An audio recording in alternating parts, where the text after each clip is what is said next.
Rahman mayor Mostafa যার নাম, উনি আজকে একটা স্টেটমেন্ট দিয়েছেন তার জায়গা থেকে যে আওয়ামী লীগের যারা ভালো নেতা ছিল তাদেরকে তারা তাদের জাতীয় পার্টির পক্ষ থেকে এবারে নির্বাচনে নাকি মনোনয়ন দিবে। তো আসলে সবচেয়ে বড় কথা কি, ওই যে চোরে চোরে মাসতুতো ভাই, একটা তো কথা আছে।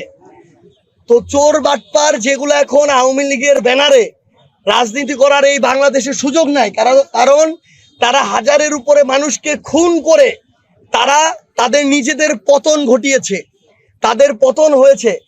তাদের যে মা, সেই মা এই দেশ ছেড়ে পালিয়েছে। সে যদি ওই রকম ভালো হইতো তাইলে তো দাঁড়ায় থাকতো।